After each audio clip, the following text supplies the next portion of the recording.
Pode seguir. Pessoal, então, boa noite oficial, né? Para quem não me conhece ainda, eu sou a Regina Monge, eu sou fundadora aqui do Neurobranding Lab. E entre, né, alguns dos nossos projetos, iniciamos no Covid essa série Brand Talks para compartilhar conhecimentos. Foi um momento bem difícil de impacto e como nós não tínhamos repertório, né, de algo tão diferente na nossa natureza, abalou bastante profissionais, bastante empresas, e naquele momento nós tínhamos aí um pouco de ociosidade no time, e a gente acabou criando isso para ser 2 encontros, e isso está tomando um volume interessante que a gente está avaliando, né, da sequência, tanto é que estamos na 7ª já. Então a ideia é um compartilhamento de conhecimento, sempre trazendo pessoas ligado ao nosso tema, né, neurobranding. Aí a gente está falando de marca, ciência, ciências cognitivas, entre elas a neurociência e dados, tá bom? Então o Miro, que está com a gente, faz parte do time aí, vai fazer toda a mediação aqui, e eu vou falar com o Felipe. Então, eu sempre falo para todos vocês, desde a 2ª edição, nós criamos uma planilha de network, porque tem pessoas que às vezes não estão satisfeitos na empresa que estão, ou por não atuarem na área, por buscarem outras perspectivas de trabalho, ou aqueles que também estão à procura, né, de alguma recolocação, ou até mesmo para uma troca, né, de conhecimento, ou até para fazer negócios. Então, essa planilha está no Drive, o link está em cima, daqui a pouco o Gesiel cola de novo. Acessem a planilha, façam o network. Essa planilha ela sai do ar imediatamente após o evento, tá bom? E nessa planilha também tem um campo para quem quiser certificado, escreve o nome lá. Felipe é um amigo querido, que esse mundo da neurociência, né, nos conectou por meio de amigos em comum. E desde então, eu, assim, reverencio ele como um grande especialista. E é uma honra para mim ter ele aqui, né, nesse Brand Talks, onde a gente vai falar de neurovendas, né? E o desafio que eu trouxe para o Felipe é: Felipe, precisamos aprender a vender de uma forma aonde a gente possa se colocar numa posição um pouco mais favorável em relação ao cliente. Então, o desafio do Felipe é ajudar a gente a vender hoje. E eu prometi isso e eu tenho certeza que o Felipe vai cumprir essa entrega. Então, Felipe, com você, se apresenta rapidamente para o pessoal, porque nada mais justo que você mesmo fale de você. Ótimo. Obrigado pelo convite, em primeiro lugar. É um prazerzaço estar aqui com você. Acho que desde o nosso primeiro papo já há algum tempo, né? Acho que a admiração é mútua. Então, estou muito feliz de estar aqui hoje falando de um assunto que é o assunto que eu mais gosto, né? Que é vendas e ciência, né? E engraçado que eu só comecei a gostar de vendas depois que eu descobri que eu podia usar a ciência. Até então eu achava uma coisa muito chata, né? Do tipo, puta, mas vender não é uma coisa muito para mim, né? Eu tinha até um pouco de preconceito assim com vendedor, né? E aí nesse caminho da vida eu acabei abrindo uma agência, né? Eu tenho uma agência de marketing digital que é a GDM, que esse ano completa 7 anos. E eu me deparei, eu era um profissional que manjava muito da área que eu atuava, que era atendimento, né? E quando eu abri minha empresa, eu aprendi que eu precisava deixar de ser um profissional de atendimento para ser um vendedor, né? Depois que você abre a sua própria empresa, né, você acaba acumulando essa função que passa a ser a função mais importante da empresa, né, principalmente no seu começo, né? Então, eu fui obrigado a gostar de vendas nesse começo, e em algum momento eu sou muito curioso, né? Eu gosto muito de estudar, de ler e ver palestras e tal. E eu fui para um evento que eu vou todo ano em Boston, que se chama Inbound. E lá eu assisti uma palestra de um cara que escreveu um livro que se chama The Science of Selling, né? E chama David Hoffman. E, puta, eu saí da palestra dele e falei, uau, eu não sabia que isso existia, né? Isso já faz 4 anos. Falei, caramba, assim, né? Eu não sabia que você tinha tanta ferramenta de entender comportamento humano, funcionamento do cérebro, etc., que pudesse me ajudar a influenciar um processo de tomada de decisão, né? E aí eu comecei a aplicar de uma forma muito sistemática e fui aperfeiçoando isso ao longo do tempo, né? E a GDM começou a crescer a 60%, 70% ao ano desde então, né? e a gente sabe, né, que se deve muito, óbvio, né, tem o trabalho do time, das pessoas, o que a gente faz, né, senão também não ficaria de pé, mas dificilmente a gente perde um negócio, né? Quando entra um negócio para a gente entrar, para participar de um processo de vendas, assim, de uma concorrência, alguma coisa nesse sentido, dificilmente hoje a gente ganha quase que todos os negócios que a gente entra. A gente fala muito não, né? Isso é uma das coisas que eu né, debato muito com as pessoas de vendas, né? Com outras pessoas de agência e tal. Né? Antes eu entrava em 10 para ganhar uma, né? Hoje eu entro em 3 para ganhar as 3, né? Bom, e aí, como eu vi que deu muito certo, né? Eu falei, bom, eu acho que tem, né? Isso pode ser maior, né? Não vou guardar isso só para mim, né? E aí começou a minha área mais acadêmica, vamos dizer assim. No primeiro momento, eu montei um curso online com a Carla Tchepo, que é uma neurocientista, né? Ensinando as pessoas a apresentar preço, né? Da forma como o cérebro prefere tomar a decisão de compra e de processar esse tipo de informação. Depois fui dar aula na pós de economia comportamental, que eu fiz uma pós em economia comportamental ao longo desse tempo aí, na FIA, e acabei virando professor. E mais recente eu abri a Intus Lab, que é uma plataforma de insights comportamentais voltadas a negócios, a aplicação em negócios. Esse é o empreendimento mais recente e tem sido minha diversão aí desde então. Ô Felipe, eu acho que esse mesmo embate que você passou com vendas, eu também passei, né? Porque no fundo a gente tem um preconceito de vender, né? A gente tem talvez um mindset de vendas, algo extremamente complicado. Mas quando você empreende, você tem que ser a pessoa, né? E se você delegar isso, a gente tem bastante problema. Mas acho que a gente também precisa entender vendas, que às vezes você pode vender você mesmo, né? Numa posição, numa marca pessoal, numa série de coisas. Então, a gente também precisa entender que essa negociação, lógico, a gente aqui vai focar nessa vendas, né, de propostas, né, nessa venda comercial, mas eu tenho certeza que esses insights que serão trazidos aqui hoje, eles também servem para uma negociação de você vender um projeto interno dentro da organização, que às vezes você tem que ultrapassar, né, isso para o time, para outras áreas, né, e também pessoalmente. Então, pessoal, depois, quem quiser, marcar, né, e for fazer algum stories, alguma publicação, marca a gente aí, Neurobranding Lab. Vamos colocar aqui, o Gisele vai colocar agora o Linktree, onde tem todos os nossos contatos. E, Felipe, vamos lá. Dos nossos compromissos é sempre responder o nosso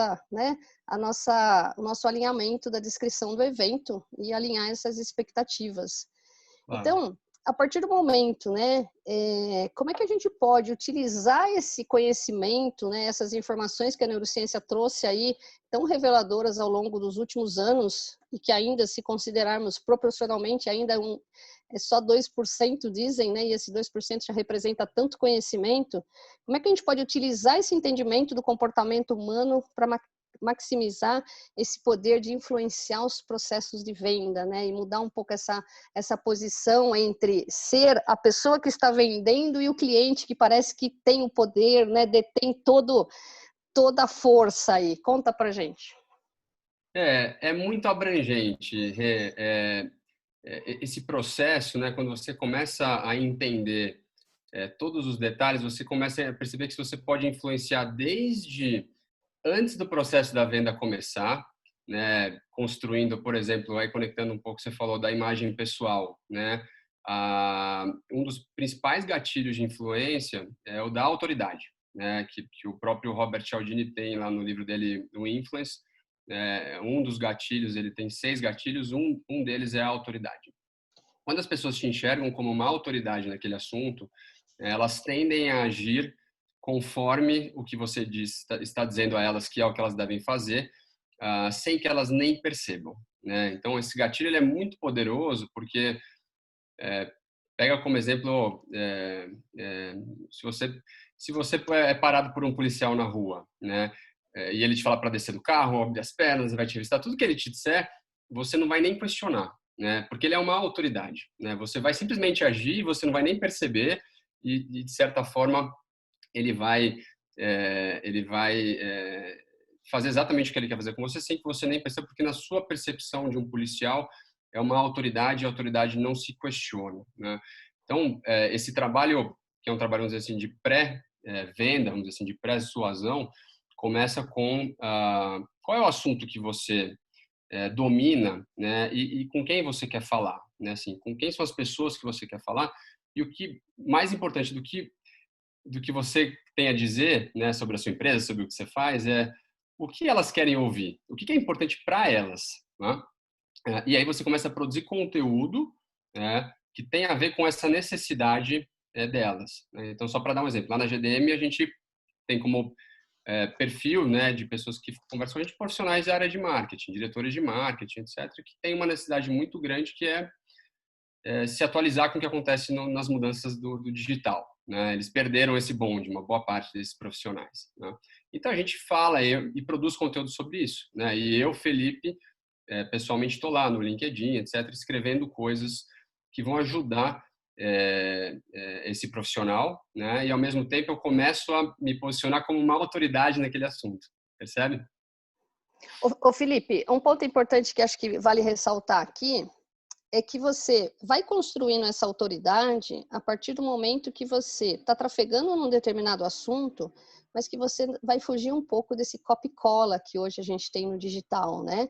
A automação, ela facilitou os processos, né? Ela permite aí que a gente tenha ganho de escala, uma série de coisas, mas não dá para você ficar trabalhando aqueles textos prontos, onde você só muda lá a tua marca e a gente começa então a olhar aquilo de uma forma assim muito igual, né? Muito eu falo que o copy-cola na realidade ele é danoso. Então essa questão de você construir autoridade, de você começar a construir a relevância, ela requer trabalho, ela requer esforço, né? É quase que uma academia.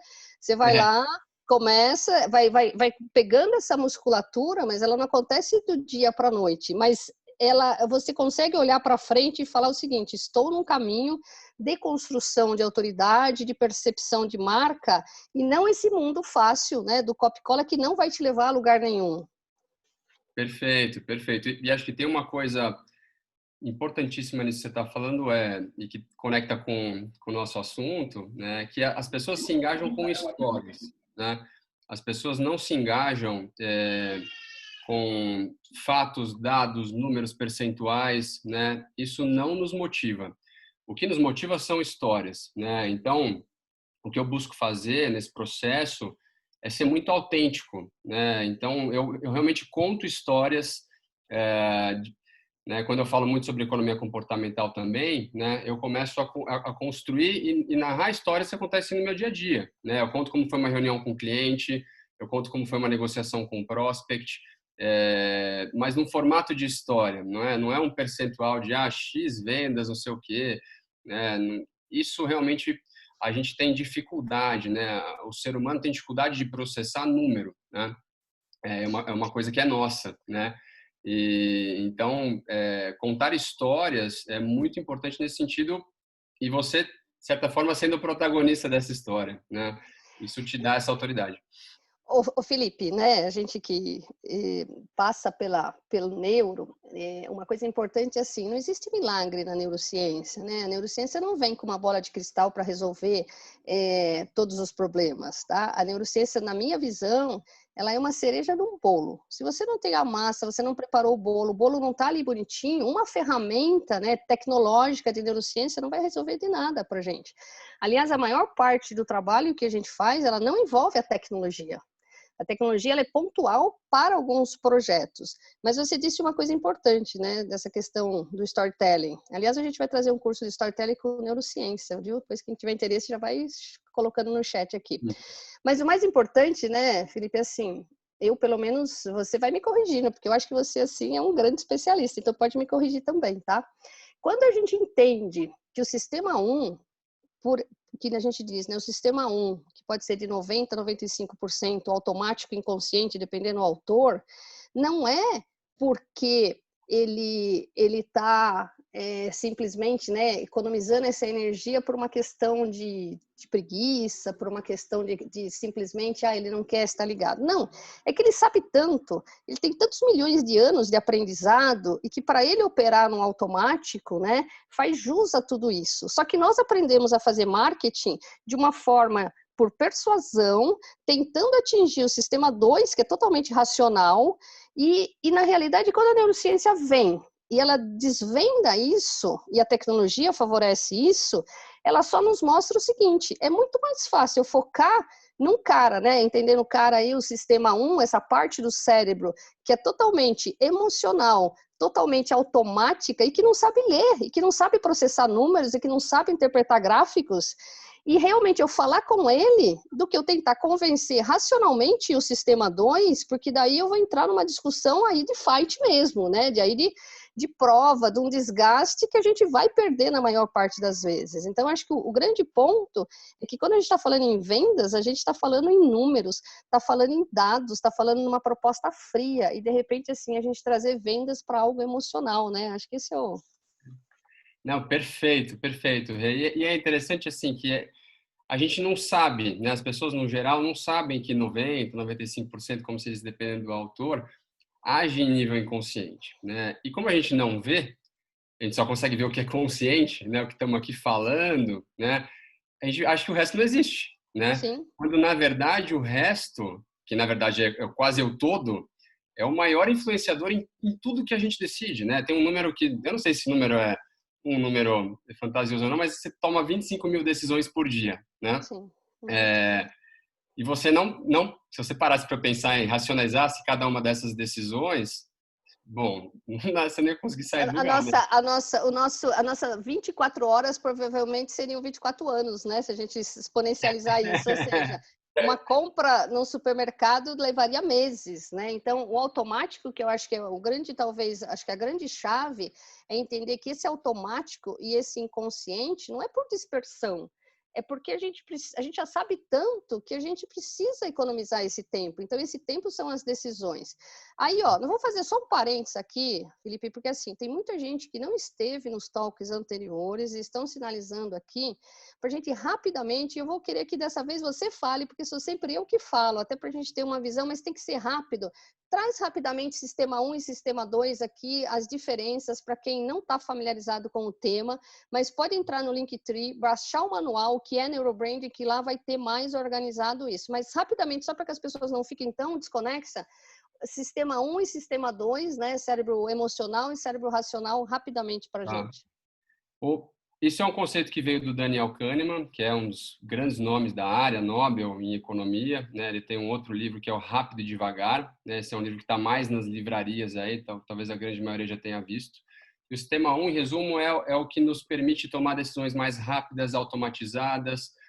Por exemplo, Isso, perfeito. Depois a gente Ele coloca os links. Ele é denso, mas ele é muito bom, né? Então, basicamente, o Sistema 1 é o que me permite estar falando e estar mexendo a mão aqui sem ter que pensar que eu tenho que mexer a mão e raciocinar como é que eu vou movimentar meus dedos. Isso acontece sem que eu precise pensar, né? E este Sistema 1, ele é o sistema que vamos dizer assim, que nos guia de forma geral, né? Quase que a grande maioria do nosso processo de tomada de decisão, ele acontece a nível do Sistema 1, né? Porque são tantas decisões que a gente tem que tomar o tempo inteiro, que se a gente fosse parar para realmente pensar por critério nas coisas, então a gente travaria, né? O Sistema 2 é o sistema mais deliberativo, mais planejamento, mais consciente, mais moroso, né? Que você, normalmente, quando tem que tomar decisões muito importantes, né? Você acaba usando um pouquinho mais o Sistema 2. Ainda assim, né? Só para vocês verem como na prática a gente quase não usa, né? Assim, se você vai comprar um apartamento, né, que é uma adesão de vida, investimento você vai fazer de 20 anos, às vezes de financiamento e tal. Quantas pessoas fazem uma planilha, colocam N critérios, peso por critério, põe nota para cada uma das coisas e depois decidem com base numa média ponderada, né, super consciente, racional? Ninguém, né? Basicamente você se encanta com alguma coisa que você viu ali e às vezes é uma praça que tem na frente, né? Isso já te motiva que você, né, já tem uma valência emocional muito forte para você, você já meio que decidiu, né?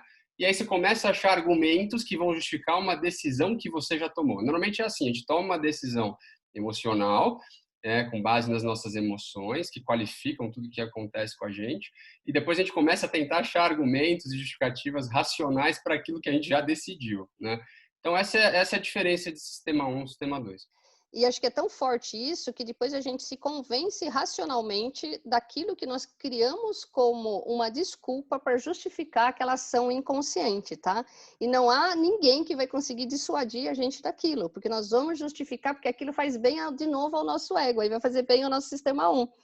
E o Felipe colocou uma coisa interessante aqui, né? Que é assim, quanto mais complexo eu tenho uma informação, e vamos pensar agora numa informação comercial, numa informação de comunicação de marca, enfim, quanto mais eu exijo do sistema 2, ou seja, eu tenho que exercer esse esforço cognitivo.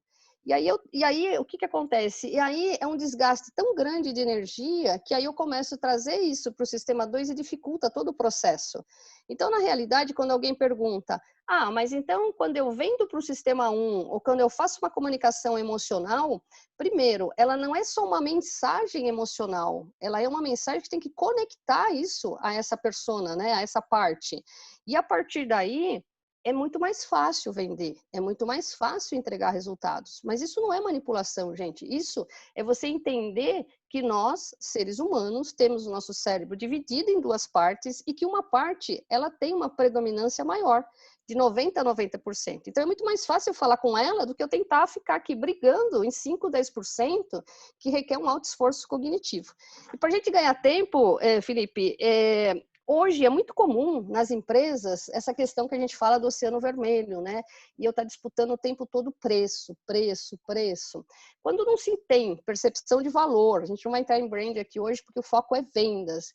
Como é que eu saio desse universo, né, de oceano vermelho, sendo que às vezes eu não tenho esse diferencial? Como é que eu entro nesse jogo com o cliente, que é detentor aí da verba, detentor, né, das exigências, para sair dessa forma de vendas, né? Como é que uma pessoa pode fazer isso?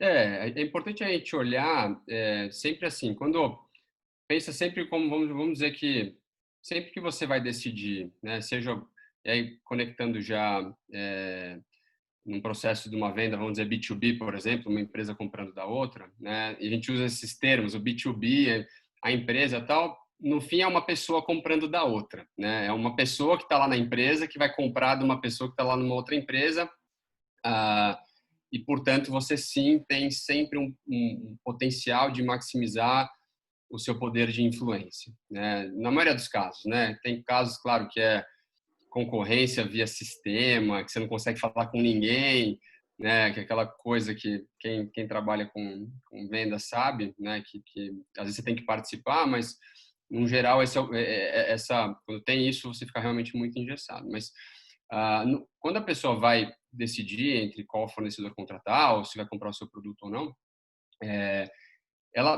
o cérebro, né, ele não consegue olhar, né, vamos pegar o exemplo do imóvel lá, né, que eu tinha falado, né, ele não consegue olhar só para o imóvel e avaliar o imóvel de forma separada, isolada, né, ele vai conectar tudo que está em volta daquele processo, né, então ele vai conectar desde se no dia que você está indo visitar estava sol ou estava chuva, se o corretor estava sorrindo ou se estava mal-humorado, se a garagem era espaçosa ou não, se a padaria que você passou na frente perto, se você já se imaginou indo a pé nela e tinha uma carinha agradável de você entrar ali ou não, né?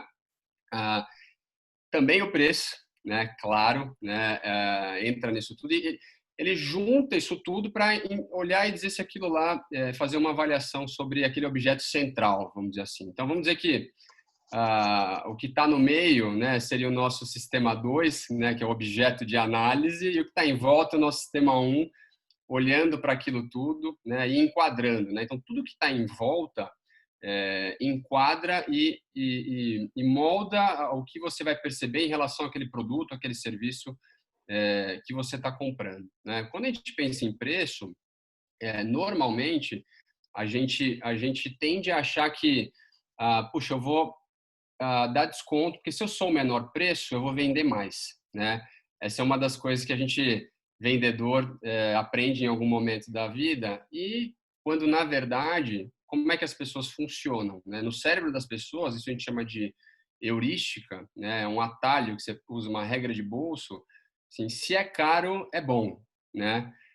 Então, quando você vai decidir por vinho, por exemplo, né? A maioria das pessoas não entende, eu, por exemplo, não entendo zero de taninos e região e safra e garrafas e não sei o quê.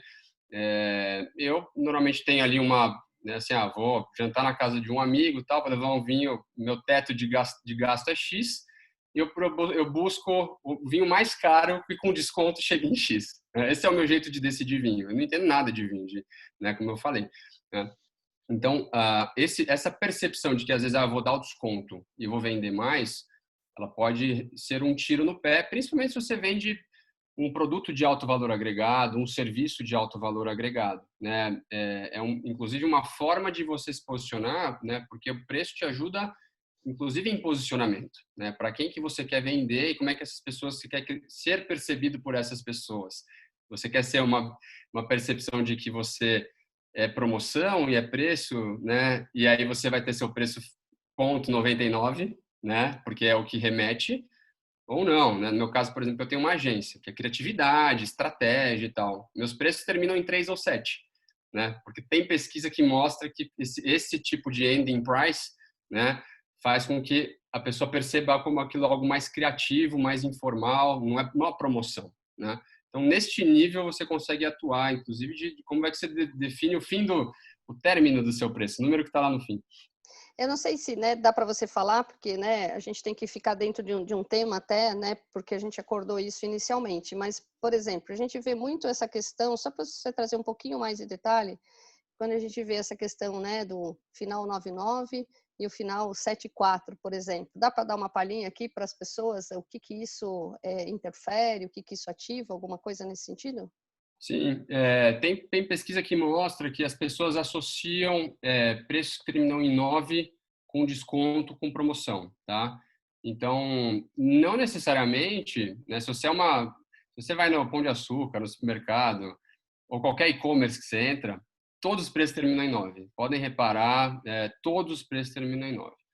Né? Isso faz com que a gente pegue esse atalho, nosso cérebro pegue esse atalho e entenda que aquilo ali é um bom negócio, porque a gente começa a perceber que 39 na nossa cabeça não é 40, né? É 30 e poucos, né? O cérebro faz essa leitura de que é 30 e poucos e não quase 40, né?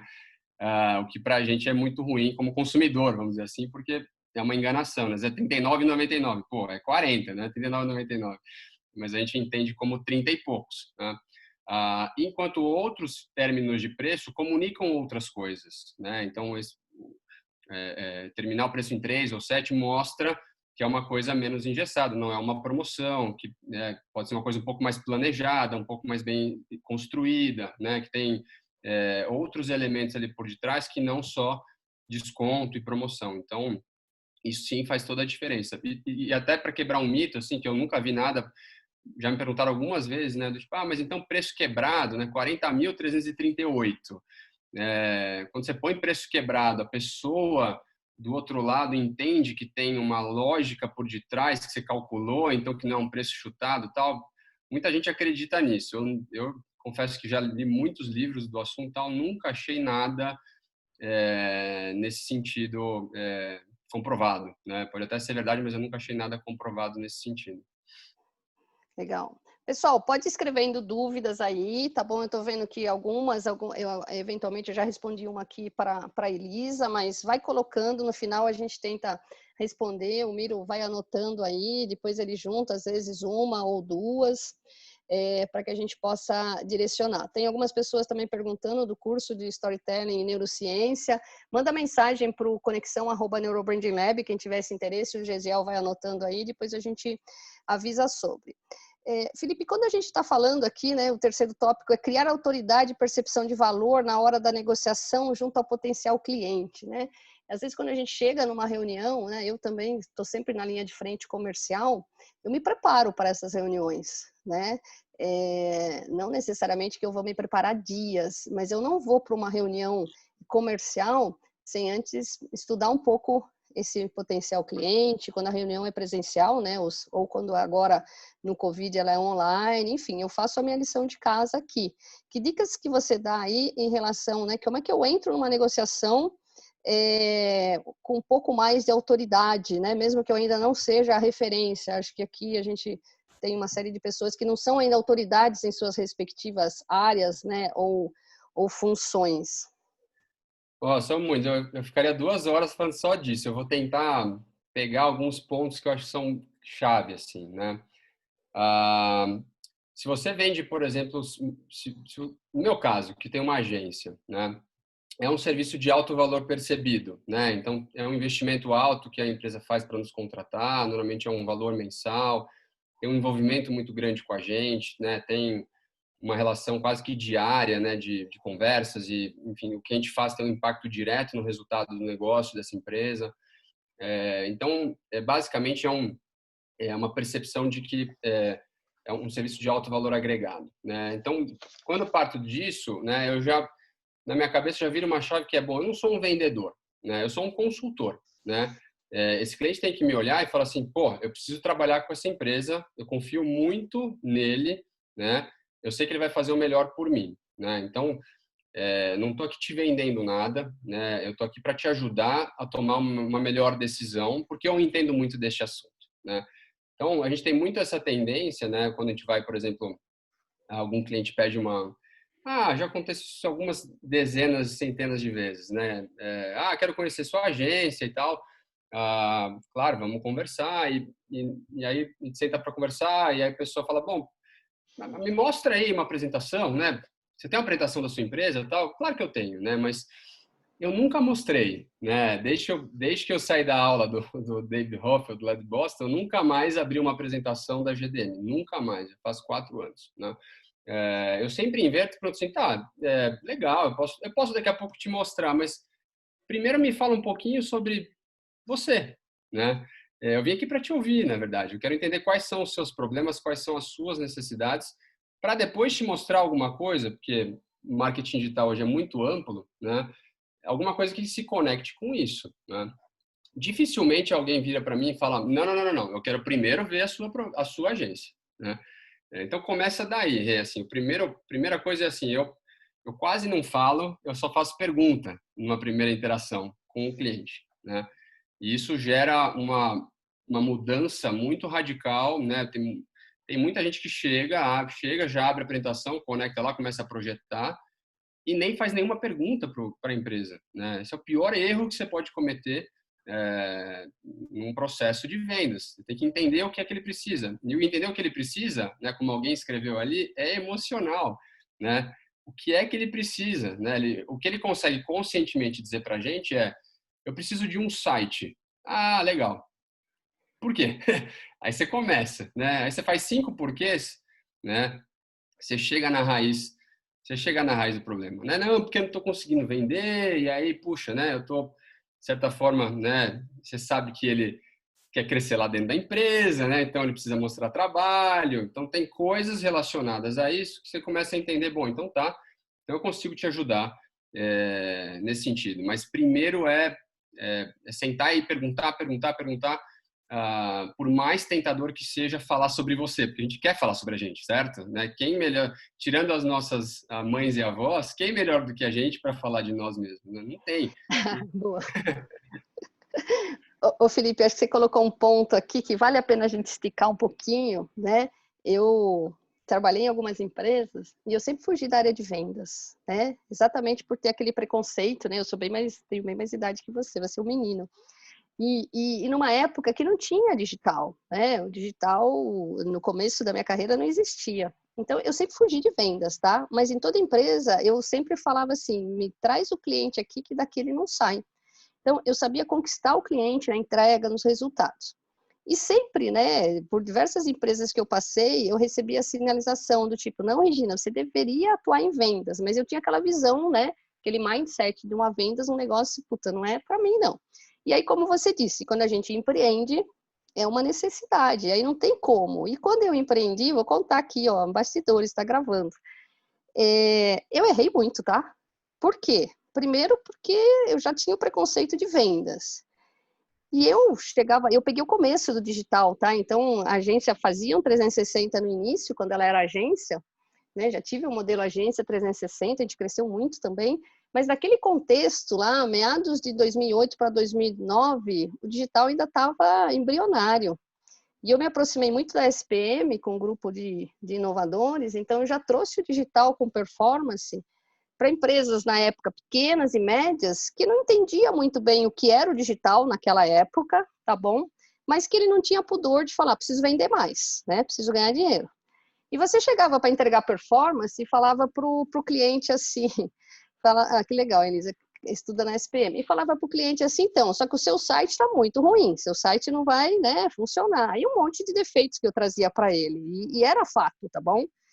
E aí eu dava aquela proposta, que na realidade era uma proposta comercial com custo, ele enxergava aquilo como custo, ou seja, eu estou chamando você para ganhar dinheiro e você está me dando mais custo.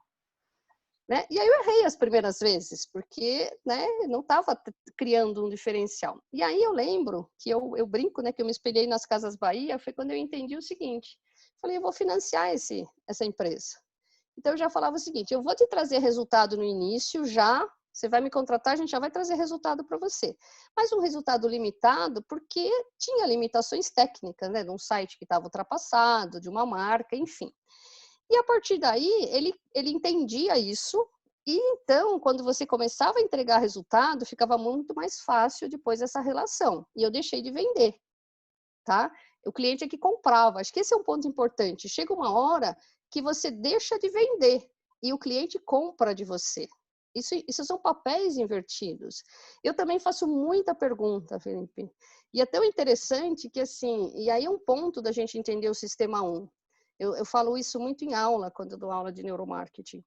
O sistema 1, ele é egóico, mas não é que ele é egóico, ele é egóico por sobrevivência, tá? É sobrevivência da espécie. Então, assim, eu sou egóica nas minhas coisas, o Felipe na deles, a Elisa que está participando no chat, o Jefferson, o Miro, cada um de nós, por questões individuais de sobrevivência, mas também por questões que a gente já traz remanescente, nós estamos pensando em nós.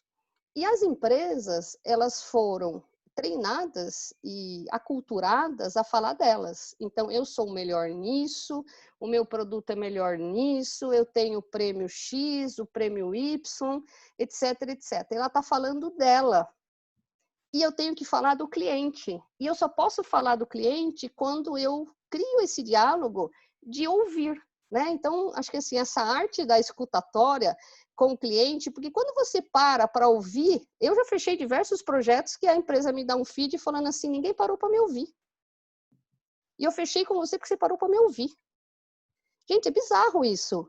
Mas, ou seja, e eu chego lá querendo trazer uma proposta aonde eu estou dizendo, faz isso, faz aquilo para alguém que é uma pessoa, ela não é um CNPJ, uma empresa é um conjunto de pessoas, seres humanos. E eu vou lá, colocando em posições de que eu tenho isso, que a solução para ela é um monte de coisas que eu nem ouvi. Quando você ouve, você obriga também o teu interlocutor a abrir os problemas. E nesse momento você já desconstruiu essa relação de frieza, porque na realidade, num primeiro contato, nós não somos próximos. A primeira vez que eu encontrei o Felipe, e é normal isso com qualquer pessoa, nós nos encontramos, tomamos um café aqui no Shopping Ibirapuera, a gente está se conhecendo. Era uma relação assim, é assim, nós somos assim, a natureza do ser humano. Depois nós tivemos outras conversas, outros encontros, e a gente já se abraça, já é outra relação. O cliente é a mesma coisa. Esse primeiro contato é um contato de estranhamento. Nós não nos conhecemos. Essa confiança ela tem que ser conquistada assim, de passinho em passinho. Então, acho que assim, parece uma coisa simples quando você fala assim, vou fazer perguntas. Né? É ridículo isso quando a gente olha, mas esse é um processo muito legal. Bom, Felipe, assim, né, se eu tivesse aqui na plateia, eu vou te fazer essa pergunta aqui. Porque você disse assim, Rê, eu entrava em projetos, eu entrava em 10 projetos e às vezes ganhava um. E aí eu aprendi que, na realidade, eu preciso aprender a falar não. É difícil a gente falar não. Todas as vezes que eu achava que eu deveria falar não e eu não falei, eu quebrei a cara. Hoje eu também falo muitos não. né? Acho que aprender a falar não talvez seja tão importante quanto aprender a vender. Mas você disse assim, hoje eu entro em 3 projetos para ganhar 3. Fala um pouquinho disso para a gente quer aprender também a entrar em 3 projetos e a ganhar 3. Eu acho, tem um livro muito legal, né? Estou dando algumas referências de livro, que são os livros que eu mais gosto, talvez, que é o Antifrágil, né? Do Taleb, é um livro fantástico, né? E basicamente o antifrágil é um termo que ele cunhou, que não existia, né? E ele parte da pergunta que assim, o que para você é frágil, né? Então você pega um copo de vidro, né? Um copo de vidro ele é frágil, ele quebra. Se você jogar no chão ele quebra, né? E o oposto disso, quando ele foi perguntar para as pessoas, vinha muito como resiliente, né? Os resilientes eles são os opostos de frágeis, né? Mas na verdade o resiliente ele é aquele que, né, sob uma determinada ação, ele vai distorcer e depois ele volta, né? Ele tem a capacidade de voltar ao estado original, né? E aí ele que cunhou esse termo antifrágil, que eu acho incrível, que são aqueles organismos que crescem e se desenvolvem em função do caos e da volatilidade, né? Eles não crescem e prosperam na ordem e na estrutura, eles dependem do caos e né, de certa forma de uma coisa não muito regradinha, estruturadinha para se desenvolver. Então, se você pega, por exemplo, um advogado, né, terninho e gravata, né, se ele der um soco na cara do cliente, né, rasgar o contrato, etc., esse cara talvez nunca mais encontre emprego na vida, né? Ou seja, de certa forma, é uma profissão frágil, né? Vamos chamar assim. E aí você pega um artista como aquele, acho que é Banksy, né? Britânico, que a obra dele estava num leilão e ele basicamente apertou um botãozinho lá à distância, destruiu a obra dele e a obra dele passou a valer 10 vezes mais no dia seguinte, né? Ele é um cara antifrágil, né? Concorda? Ele é o oposto, né? Ele destruiu o próprio trabalho e o trabalho dele passou a valer mais, né? Então, eu sempre provoco muitos vendedores a ter uma postura antifrágil, né? O que eu chamo de postura antifrágil? Essa postura que é você quem tem uma posição, vamos dizer assim, de dominância em relação com o cliente, né? O que eu quero dizer com dominância? Tem a ver com frame dominante, né? Como é que você constrói um processo de vendas que o cliente olha para você e ele fala assim, então tá, agora eu tenho que ir para cá, então agora eu tenho que ir para cá. O Felipe falou isso, então beleza, né? Porque você, de certa forma, está conduzindo, né? O frame dominante é o frame que conduz uma conversa numa direção onde quem é o frame dominante acaba, de certa forma, definindo o rumo daquela conversa e aonde aquela negociação vai chegar, né? Isso se faz de 1000 maneiras, né? Então, uma delas, por exemplo, é quando eu podia, né? Agora não tem mais reunião presencial, eu sentava na ponta da mesa, né? Já entrei em reunião que tinha lá 10 pessoas num banco, né? Uma rodada de várias agências apresentando, tal. Eu cheguei, sentei na ponta da mesa, e quando você senta na ponta da mesa, já inconscientemente todo mundo já dá uma desequilibrada na relação do tipo, opa, peraí, ele está na ponta e eu não, por mais que o cliente quer, porque você sai num frame já inferior como vendedor, porque você não tem o dinheiro, quem tem o dinheiro é o comprador, né? Muitas vezes você vai no escritório da pessoa, então você chega lá, aí você fica esperando, às vezes tem alguém na recepção que fala assim, ele não vai poder te atender, talvez mais tarde e tal.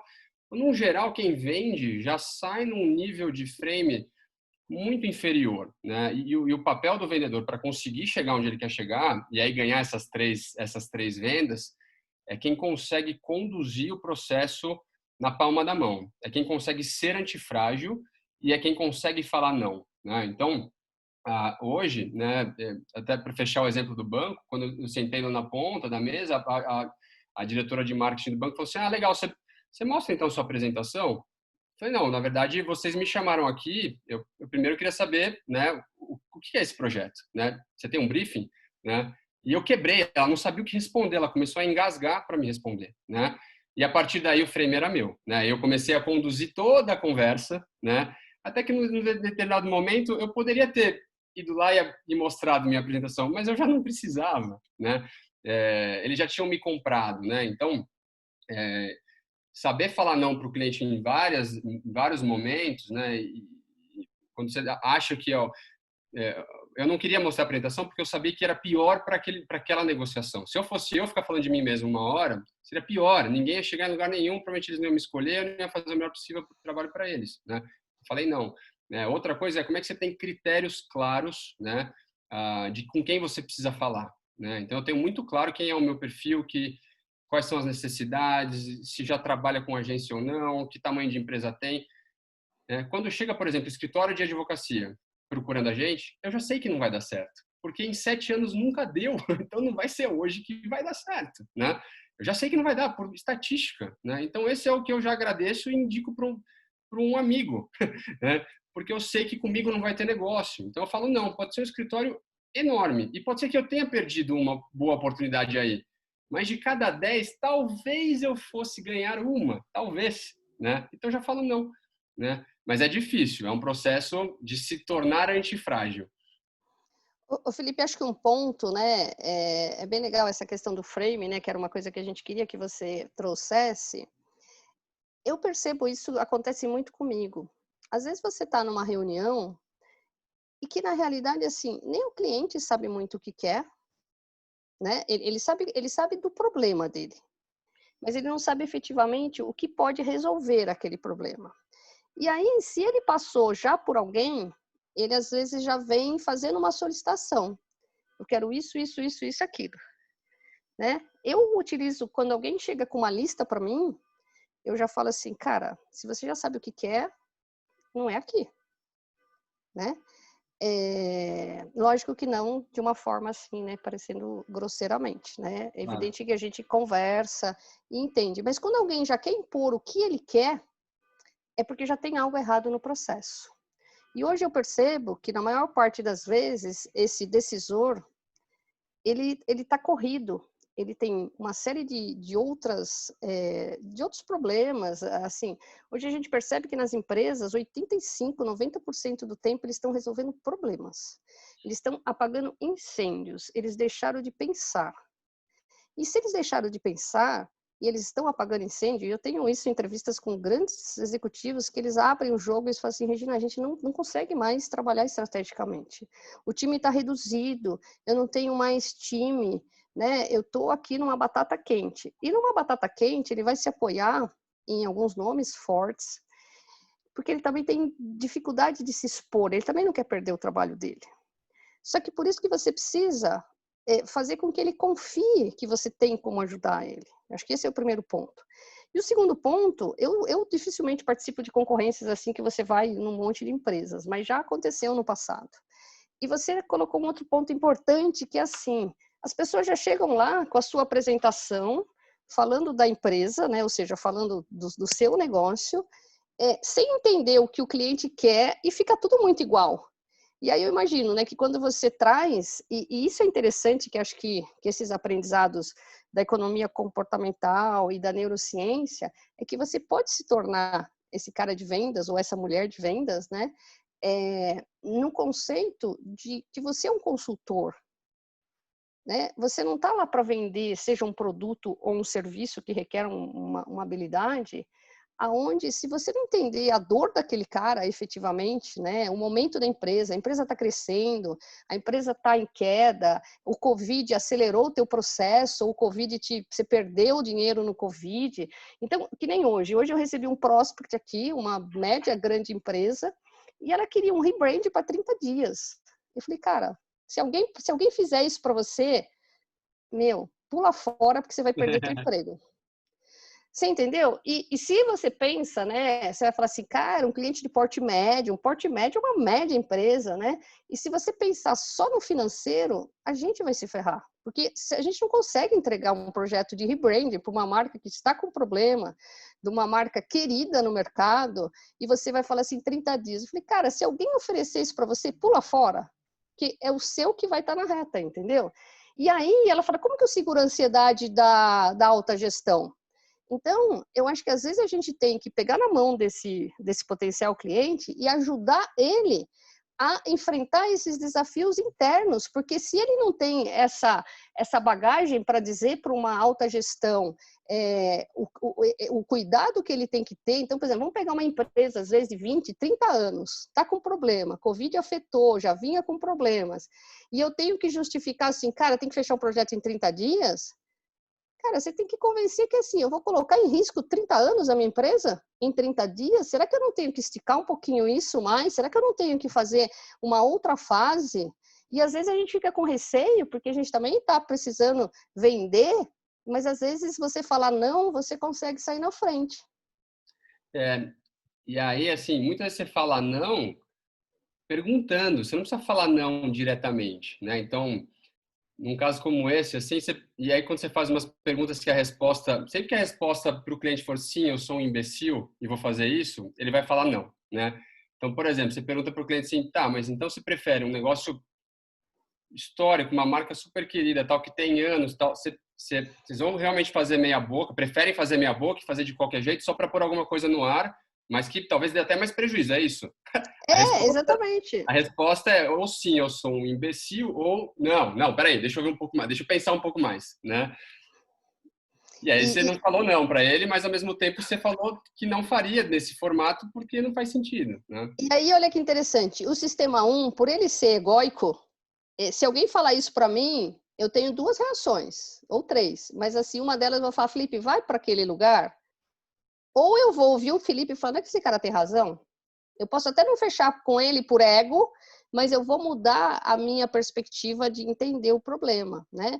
Eu sempre falo que quando eu comecei a fazer a metodologia, Felipe, eu entrevistei 50 executivos no Brasil para entender processos de tomada de decisão. E na maior parte, a inovação não avança porque, assim, eu não quero enfrentar você, a minha área, o meu par, o meu superior. E aí eu falo assim, para que eu vou comprar essa briga, sendo que eu posso levar isso mais com a barriga? Mas quando a gente está no próprio negócio, ou seja, numa questão, eu posso estar disputando uma posição dentro da empresa e eu também tenho que aprender a me vender, né? Eu posso estar numa questão de uma empresa comprando outra empresa, ou seja, as possibilidades de negócio são tão grandes, mas eu queria que você falasse um pouquinho mais, assim, como que uma pessoa, né, dentro de uma organização pequena, vamos trabalhar um pouquinho os pequenos, e ela vai por um processo de vendas, e aonde, assim, hoje, online, que a gente poderia dar de insights para ela, assim, para criar um mínimo de um frame dominante aí? Além de fazer perguntas. Eu acho assim, vou dar um exemplo que eu acho que para você ser o frame dominante não tem a ver com o tamanho da sua empresa, né? Não tem a ver com o tamanho da negociação e não tem a ver com a sua posição lá dentro, né? Então vou dar um exemplo muito claro que já aconteceu comigo. Eu estava num restaurante, fui num restaurante uma vez em Austin, quando eu fui no SXSW no ano passado, num restaurante japonês que era um restaurante super bacana e tal, badalado da cidade, com evento e tal. E eu acabei que sentando no balcão, né? Era o que tinha. Esperei 2 horas, olha o frame já do restaurante na minha frente. Fiquei 2 horas esperando, fiquei lá sentado, pasmando para ter ido embora, né? Fiquei lá 2 horas e quando eu sentei no balcão, né? E aí quando eu sentei no balcão, eu peguei o cardápio e comecei a ver o cardápio e eu não estava entendendo nada do cardápio, para falar a verdade, né? Porque era muito rebuscado, eu realmente estava com muita dificuldade de entender. E aí chegou o Sushi Man lá, né? Em tese eu era o cliente e ele era o Sushi Man, né? Eu que tinha o dinheiro, eu que ia pagar a conta, eu que deveria ser o frame dominante. Mas ele rapidamente já pegou a minha insegurança ali, né? Olhou para mim, perguntou se eu tinha alguma restrição, eu falei que não. Aí ele fez assim, ó, I got you, né? Dali para frente, eu comi o que ele queria que eu comesse, eu gastei quanto ele queria que eu gastasse, né? Ele foi guiando a conversa, né, com base no que ele queria, sem que eu apitasse em absolutamente nada, né? E olha que interessante, 2 lugares pro lado no balcão estava a Gwyneth Paltrow, aquela atriz, empresária, né? E com ela foi igual, né? Era Gwyneth Paltrow versus o Sushi Man dando baile, né? O frame era totalmente dele, né? Porque quem entende de sushi é ele, não eu e não a Gwyneth Paltrow, né? Então, nesse caso, assim, você vê que ele rápido, I got you, pode deixar, fica tranquilo, eu vou tocar isso aqui, não se preocupa, né? E eu fui, né? E acho que um outro ponto, né, Felipe, importante é que, assim, para que... Vamos pegar o exemplo do restaurante, vamos pegar o exemplo que você deu da tua empresa, que eu preciso ter algo diferente também. Porque se eu fosse, talvez, um restaurante de comida japonesa que fizesse um básico igual a todo mundo, você já teria tido outra postura. Ele não teria conseguido exercer esse frame dominante sobre você. A mesma coisa, que acho que até uma pergunta que aconteceu aqui no chat, quando alguém diz assim, que quando você não entrega algo, acho que assim, eu não sei se eu vou localizar ela aqui, mas, por exemplo, você tem lá um cliente de marketing digital e os resultados estão abaixo do esperado. Como é que você tenta convencer o cliente a estar com você? Acho que a pergunta rola mais ou menos por essa linha. Tá.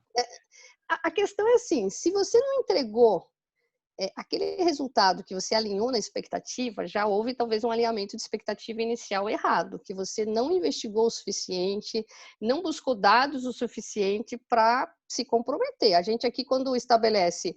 Aliás, a gente tem projetos que a gente ganha por resultados. Se eu ganho por resultados, eu tenho que estar muito seguro daquilo que eu posso entregar. Então, se você promete algo e não entrega, é difícil você manter um cliente. Aí não tem frame dominante que segure, né? Mas fala você, Felipe. Eu acho que o que você falou é perfeito.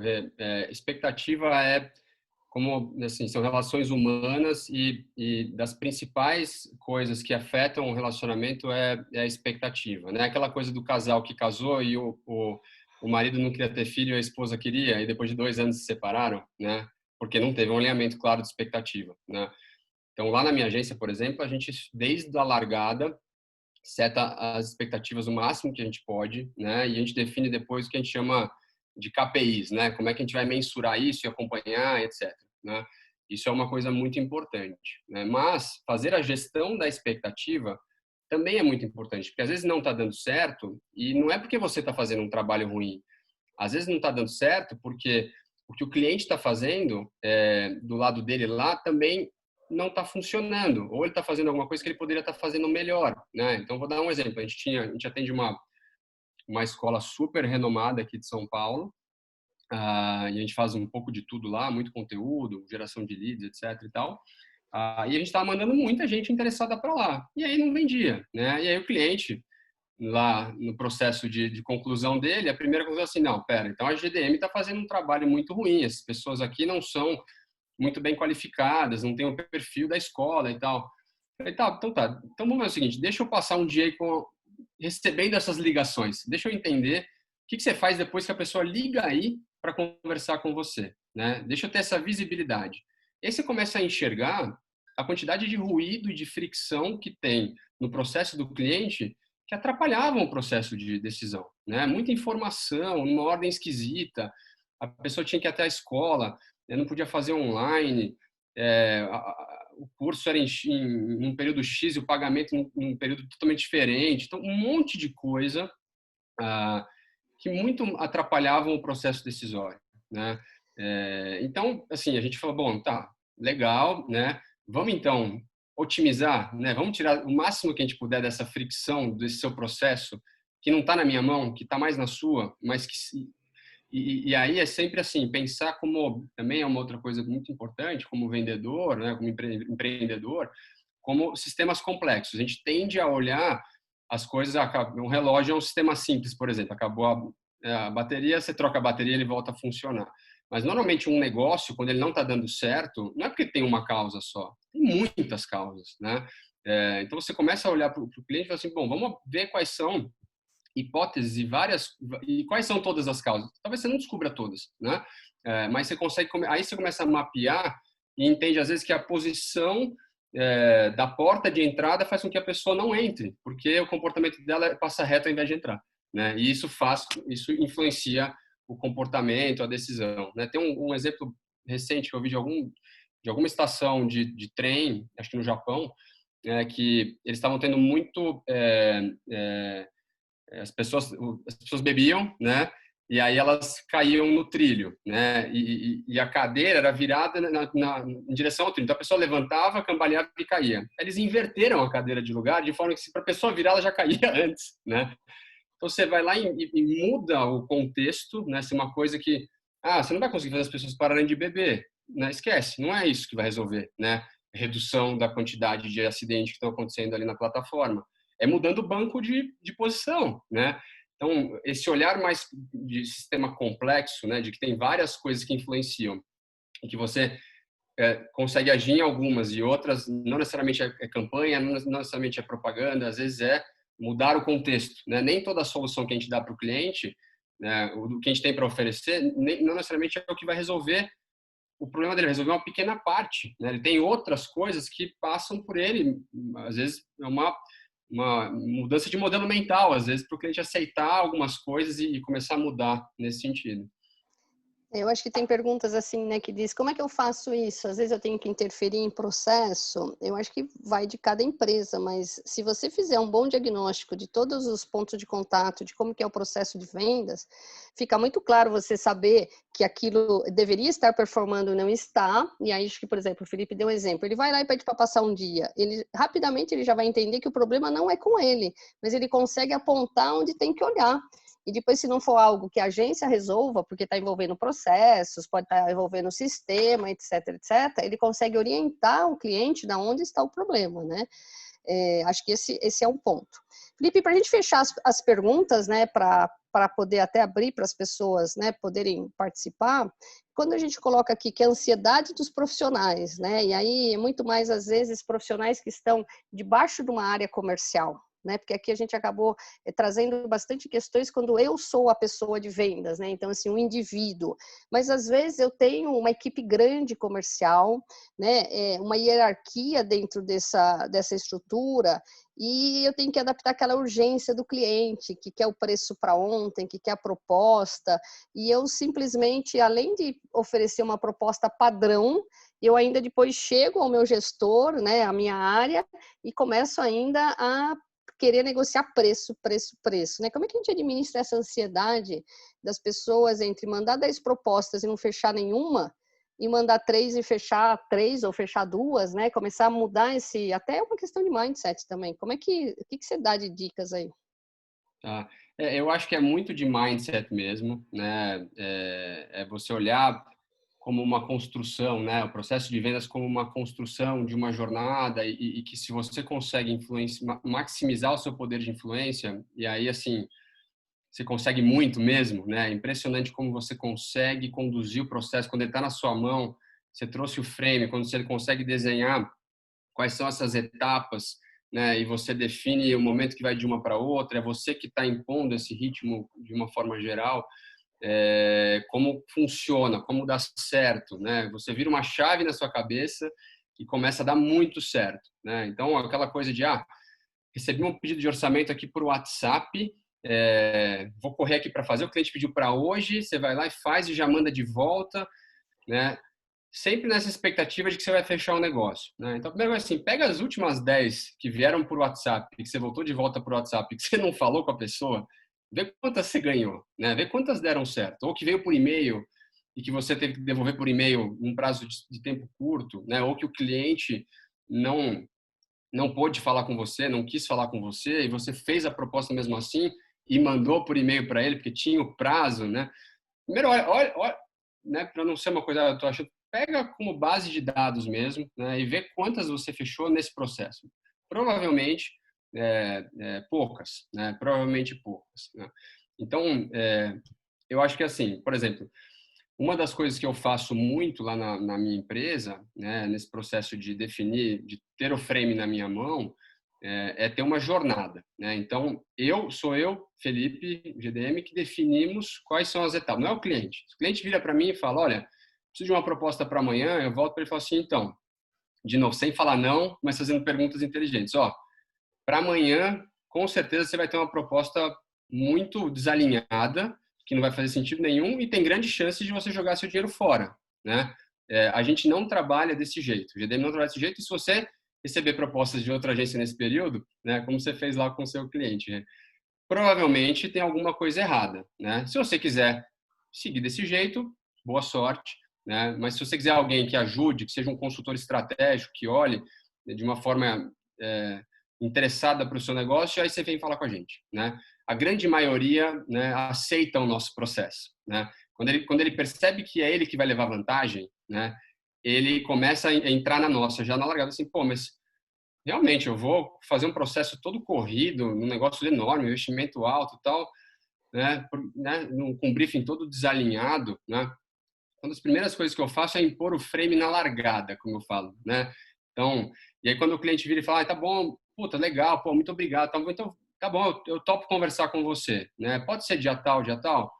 Normalmente eu falo não, né? Eu coloco o dia e o horário que eu posso, né? Assim, ó, esses dias eu tenho já uma outra reunião. Normalmente eu jogo uma semana para frente. Ó, essa semana não dá, assim, né? Tipo, pode ser terça, pode ser segunda. Eu falo assim, ó, essa semana eu já estou realmente com a agenda cheia. Tá? O cliente tem que perceber que você é importante também, né? Acho que isso é uma das coisas que o vendedor tem que ter na cabeça. Sem você, o dinheiro dele não vale nada. O dinheiro é uma coisa que ela não existe de verdade, né? É uma grande ficção. Quem leu Sapiens vai entender, quem não leu, leia, porque é um baita de um livro, né? O dinheiro é uma grande ficção que a gente inventou e a gente acredita e é a única linguagem universal, né? Se você mostrar $1 para qualquer pessoa no mundo inteiro, ela entende $1, né?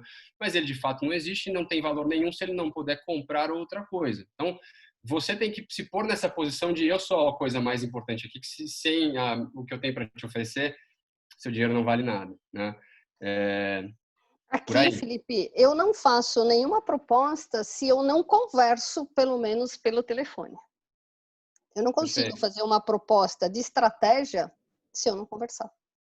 Então, se alguém insiste, né, porque agora quando a gente disponibiliza o WhatsApp, muitas das solicitações vêm para o WhatsApp. E se a pessoa, e eu já né, envio algumas informações básicas, mas eu falo, preciso falar com você, nem que seja 10 minutinhos. Lógico que esses 10 minutinhos, ele se estende, ele nunca é 10, né? Eu já trabalho a minha agenda que nunca é 10. É meia hora, pelo menos. Não, pelo menos. Agora, eu nunca envio uma proposta sem conversar, porque é nessa conversa que você já começa a extrair uma série de coisas. E é um diálogo que não é perguntas e resposta, porque se você realmente, eu começar a falar com você e eu for já em, tipo, perguntas pontuais, listas de perguntas, já o cliente vai também, né, se estressar comigo. Agora, quando você começa, né, a entrar numa conversa, e aí uma conversa também é uma narrativa, né, e acho que é essa questão, de novo, das histórias, você começa então a perceber a dor dele. Lógico que isso é um treino, você não vai sair daqui amanhã e já vai querer falar assim, não, agora eu que vou impor a minha agenda, e se você ainda, você vai exercitando isso até você ter esse domínio, né? Perfeito. Mas é por aí. Pessoal, vamos abrir para perguntas, para a gente poder esticar um pouquinho isso, e pode direcionar, né, perguntas para mim ou para o Felipe. Eu acho que o importante é talvez vocês colocarem ou dificuldades que vocês tenham em vender especificamente, ou desafios, né, enfim. Mira, se já tiver alguma aí anotada, manda aí para a gente. Eu tenho uma que ficou lá de trás da Elisa, que ela está perguntando para o Felipe, ela quer ver se ela entendeu bem o conceito que você falou, onde o ideal é você se moldar como corporação de acordo com o seu cliente. Para uns ela vai ser mais formal, para outros mais tradicional. É isso mesmo? Ela entendeu bem o conceito? Mais ou menos, sim e não. Na verdade, é assim, você como marca, né, você vai ter um posicionamento, né? Você não vai ser formal num caso e informal em outro, né? Se você é uma marca formal, você vai ser formal. Se você é uma marca informal, isso está mais na sua mão, né? Agora, por exemplo, no meu caso, que vendo serviço e esse serviço é customizado, o que eu tenho, eu posso oferecer 1000 coisas para o cliente, né?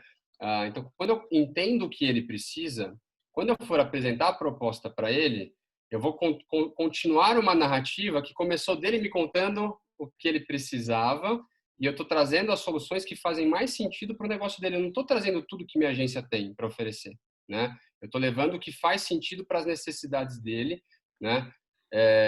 E aí, a grande sacada de você ter essa conversa, a gente falou muito dessa conversa com o cliente, né? É para várias coisas. Uma, as pessoas têm, né, isso também é científico, elas revelam informações por camadas, tá? Então você sempre começa fazendo perguntas de um nível mais high level, vamos chamar assim, e você vai aprofundando, né? Não comece fazendo a pergunta mais profunda, porque ele não vai saber responder, né? Ele não consegue te responder. Começa perguntando lá em cima e aí você vai descendo até que em algum momento ele já está abrindo o coração para você. E quando ele abre o coração para você, você consegue chegar na essência da coisa, né?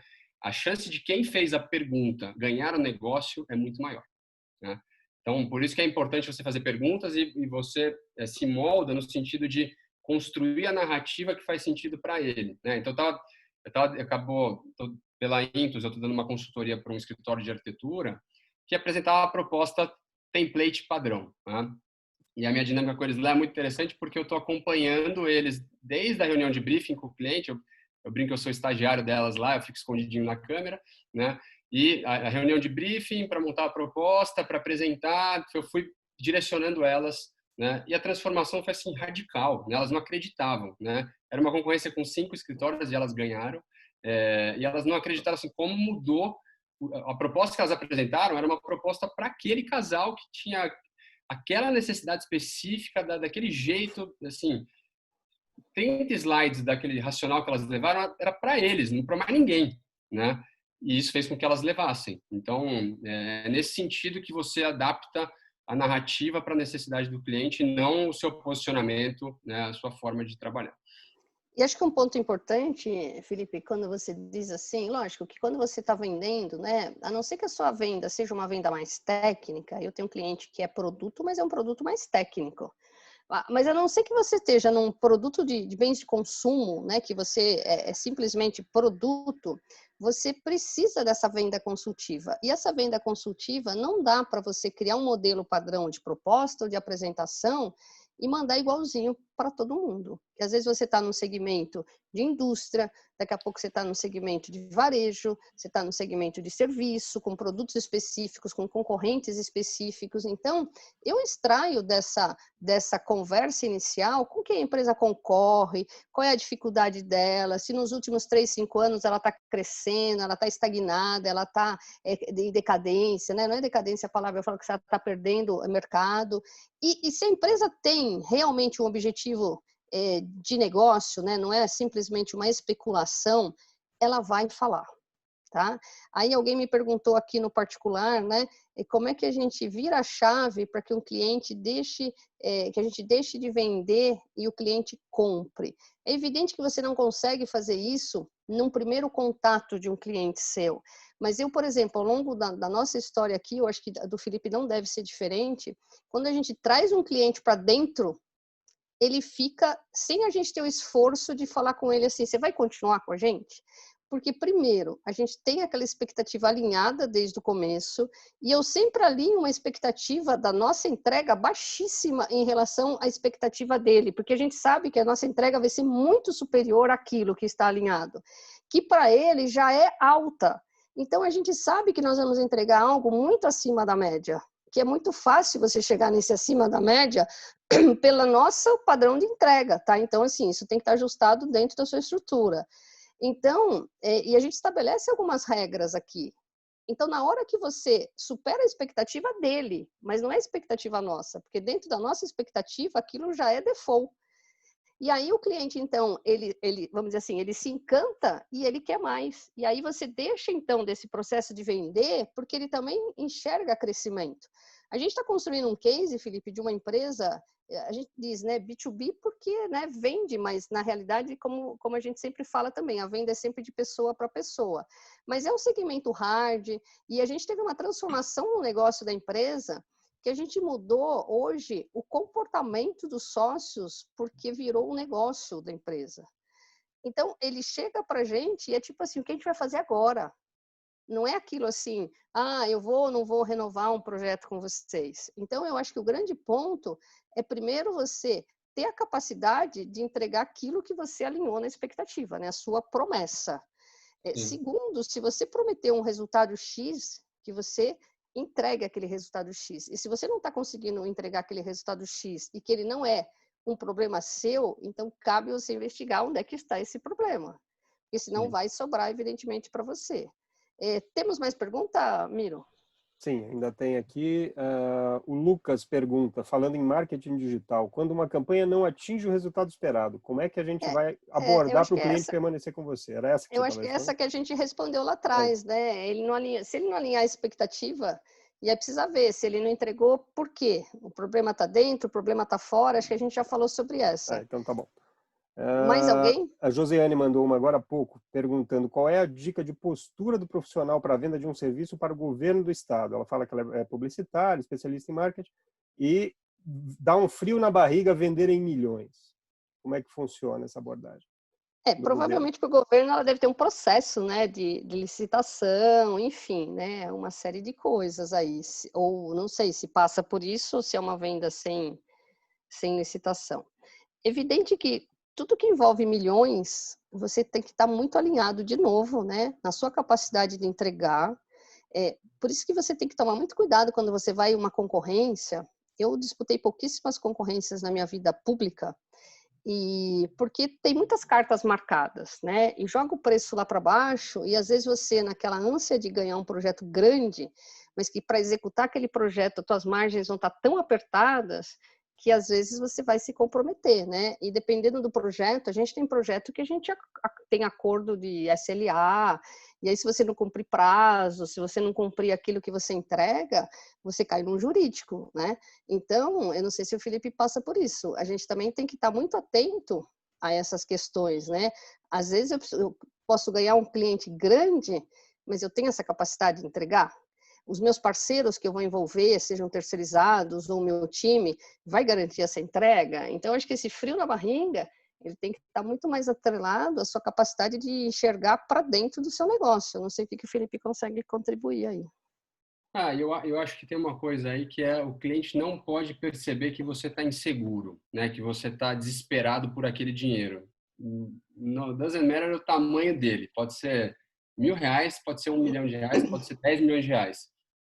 O cliente tem que ter a sensação de que, bom, se ele não ganhar, para ele é indiferente. Nesse sentido, assim, de eu não estou desesperado aqui, eu não preciso desse dinheiro. Minha empresa está rodando, eu tenho outros clientes, está tudo bem, eu estou aqui para te ajudar.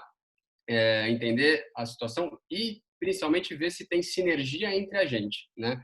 Isso é uma das coisas que eu também coloco muito isso no contato com o cliente, é assim, ó, eu também tô aqui te avaliando, né? Não é só você que está me avaliando, não, eu também estou entendendo se eu quero trabalhar com você, né? Essa é a postura antifrágil, né? De você se colocar ali, ó, bom, pode ser que eu não queira trabalhar com você e eu vou te falar se eu não quiser, né?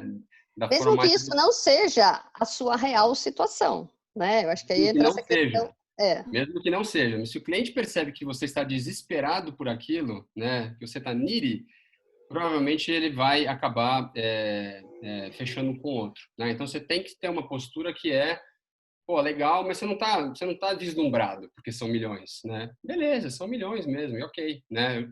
Eu de certa forma já passei por outros milhões também e tudo bem, né? Então, essa postura é uma postura difícil, né? Porque às vezes uma coisa muito grande, a gente fica preciso de todo jeito fechar, mas não é mostrando desespero que você vai fechar um negócio grande, é pelo contrário. Quanto mais frio nesse sentido você for, da parte financeira, né, melhor, né? Não é, puxa, então o cliente quer fechar, se eu der 15% de desconto, ele fechou. Vamos fechar então? Aquela correria que você... Não, ele vai fechar com você anyway.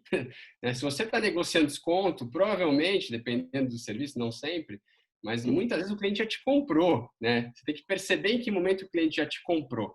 Às vezes, eu costumo dizer que o cliente compra muito antes de você apresentar a proposta financeira, muito antes. Né? Acho que até a questão que ele coloca aqui, ó, que na realidade é a Josiane, né? Então ela diz que é um contrato por exclusividade sem licitação. Só o fato, talvez, de ser exclusividade sem licitação, talvez porque ela tem uma solução, um produto que não está aí chovendo no mercado, porque se tivesse, não estaria exclusivo com você. Então, aproveita essa oportunidade sem mostrar fragilidade, né? Sem mostrar esse medo de querer ganhar, né? Adota essa confiança e sem também o desespero, né? Eu acho que aí administrar essa ansiedade do tipo, meu Deus, e se eu perder? Não, já começa a trabalhar que já ganhou, entendeu? E vai com Isso. segurança. Acho que Você é também... entra, né? Você entra no que você tem certeza que você vai ganhar. Por mais que você perca, dos 3 que eu entro, eu tenho certeza que eu vou ganhar os 3. Eu nunca ganho os 3, não necessariamente eu vou ganhar os 3, mas eu entro porque eu atende os critérios, porque eu consegui, o processo da venda está na minha mão, porque eu consegui fazer as perguntas e gerar o comprometimento. Né? Depois, José, dá uma olhada no resumo do The Science of Selling, que ele fala sobre 6 whys. Né? Quais são os 6 porquês que você tem que perguntar para criar o comprometimento, né? Então, por isso que é importante você perguntar e não você falar, né? Não é você falando para você, minha empresa é incrível, né? Por que você vai contratar a gente? É assim, por que você quer contratar a gente? Né? Deixa ele falar, não, porque eu achei sua empresa incrível. Quando ele fala, ao Exato. invés de você falar, e mais gente ouve, ou ele mesmo ouve, ele está criando um comprometimento. Então, tem 6 porquês que você tem que perguntar, né?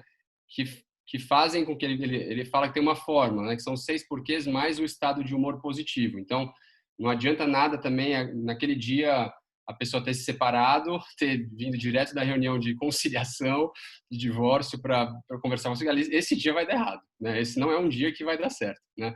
Ele tem que estar num estado de humor positivo. Acho que vale a pena ler esse resumo, pode te ajudar bastante. Aliás, a gente se compromete aqui, ó, Rodrigo está me ouvindo, a fazer esse resumo aí nos próximos dias e a publicar também aqui. A gente troca com o Felipe, para o Felipe dar uns palpites para facilitar também para vocês. A gente está chegando a 10:07 e eu também tenho um compromisso às 19. Então, acho que em termos de pergunta, a gente encerra aqui. Se ficou alguma pergunta, Miro, você anota, depois a gente tenta responder. Se for algo que a gente precisa do Felipe, a gente pede ajuda para ele. Pode Felipe, deixar. eu quero te agradecer, né? Eu sei que a tua agenda assim, é super, super corrida, gente. Vocês não sabem como é a agenda do Felipe. E ter conseguido, né, que ele aceitasse esse convite, tivesse essa disponibilidade de adaptar o horário mais cedo, né, pela minha agenda. Felipe, gratidão. E vocês, assim, ó, sigam o Felipe. Esse garoto vai brilhar. Ele tem propostas incríveis que ele está trazendo aí para a área de educação. E é uma honra ter ele aqui com a gente. Felipe, passou as despedidas aí, manda um recado para a galera. Gente, obrigado. Eu que agradeço, Rê, Miro. Bate-papo foi muito bacana, muito rico, né? Perguntas excelentes. Eu sou apaixonado pelo tema, né? Como vocês podem perceber, é uma paixão enorme. Então, quem quiser me acompanhar, eu estou no LinkedIn ou no Instagram, é o @intuoslab. Entrem em contato, mandem perguntas. Quem quiser dica de livro, dicas gerais, estou super acessível. É o @intuoslab, INTUOSLAB. O Tá? Gesiel coloca aqui, se vocês fizerem algum post hoje, marca todo mundo. A gente vai amanhã enviar um link de uma avaliação. Nesse link nós vamos colocar todos os livros que foram citados aqui pelo Felipe, vocês podem ficar tranquilo. E vale um recadinho final, que assim, o nosso canal, né, oficial, onde a gente traz as novidades, onde a gente vai trazer muitas coisas legais, é o Telegram. Então, clica aqui no Linktree, acessa o Telegram, é lá que a gente vai colocar com exclusividade algum material que não está às vezes, né, no Insta, no LinkedIn. Que mais? Certificado, né, as pessoas que estão perguntando. Então, de novo, para quem chegou, existe uma planilha de network no Drive, que o link já foi colocado, mas será colocado agora aqui para vocês. Preencham, se conectem, se relacionem. Quem quiser agora, abra a câmera, né? A gente tem mais 3 minutinhos aí, quiser falar. Quem estiver precisando de trabalho, que às vezes, né, durante o Covid, por algum motivo, foi desligado, coloca lá, tem um campo para colocar o que está buscando. Se alguém quiser contratar o Felipe aí para cursos, para consultoria, coloca lá. Se alguém quiser contratar a gente, coloca lá, ou oferecer algo. Acho que, assim, explorem essa relação, né? Essa relação tem feito sucesso, a gente tem mantido elas. Então, nessa planilha tem um campo para colocar lá o nome, primeiro se quer certificado, coloca assim, e querendo, coloca o nome que quer que saia no certificado. As nossas redes sociais estão aí no Linktree. O Brand Talks acontece a cada 15 dias. Na próximo, a gente vai trazer uma coisa bem legal também, mas é surpresa. E eu só tenho gratidão aí ao Miro, ao time, a todos vocês, né? De novo, ao Felipe, grande Felipe. E se alguém quiser abrir, fazer umas perguntas nesse minutinho. Regina, vamos ter curso do Neurobranding Lab? Vamos, Jefferson, em breve, vem novidades por aí, tá bom? Mas se alguém quiser abrir aqui, por uma foto, por uma pergunta, abre aí, galera. Network sem câmera aberta é muito difícil. E tem nomes incríveis inscritos, né? A gente tem diversas pessoas, então aproveitem para se relacionar. Oportunidades também de vendas nascem de um network. Se hoje é virtual, imagine que vocês pudessem estar num ambiente presencial. E quando a gente chega naquela roda de conversa, ou aborda alguém que está lá isolado e pergunta, né? E aí, qual é seu nome? O que você faz? E é a partir daí que a gente consegue criar relações incríveis e conhecer pessoas fantásticas que em algum momento pode nos colocar, né, em contato com outra pessoa, abrir portas, e acho que é isso que a gente faz. Uma amiga apresentou o Felipe, eu acho que ela está aqui presente, a Raquel, se ela tiver, manda um oi aqui, ela falou que ia assistir você, ela disse assim, Que legal. e a Raquel, ela falou para mim assim, Rê, eu vou ver o Felipe brilhar tanto, e ela é uma empresária de sucesso, hein, gente, e ela disse assim, eu teria orgulho de falar, eu era colega de classe desse garoto, olha que coisa incrível. Tá? E é assim que a gente se relaciona, gente. As relações são humanas, né? Então, assim, ela é uma empresária de sucesso, cursou com o Felipe Afia, e hoje ela fala para mim, ele vai ficar tão famoso que eu vou falar assim, eu era colega de classe do Felipe. E vocês que estão aqui, né, poderão em algum momento falar assim, cara, eu assisti a palestra do Felipe antes dele estourar aí, porque o Felipe está vindo com coisas incríveis, né? E a gente tem muito orgulho de ser amiga de um cara como esse.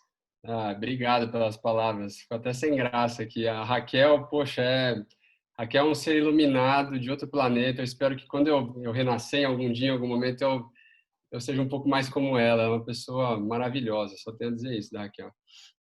É isso, pessoal. Então, ó, se conectem, Telegram, a gente daqui a pouco vai estar construindo artigos em colaboração. E aí, Miro, a palavra é toda tua, porque eu entro numa aula agora às 19 horas. Beijo Só um grande. recadinho final lá na planilha de networking. A gente colocou uma coluna extra na coluna J para quem tiver interesse no curso de storytelling. Marquem um simzinho lá no final, volte na planilha quem já tinha preenchido. E a storytelling com neurociência, hein, Miro? Com Não é neurociência, com sim, sim, neurociência. é isso aí. Então a gente fecha aqui, lembrando que os Brand Talks são oferecidos pelo Neurobranding Lab, marca, ciência e dados. Conectar marcas ao cérebro muda tudo. Obrigado, pessoal. Grande Até a próxima, abraço. pessoal. Hoje a gente não vai ficar aqui no finalzinho devido à agenda, mas assim, pode mandar mensagem, LinkedIn, todas as formas de contato, tá bom? Beijo, eu vou sair rapidão hoje. Tchau, tchau.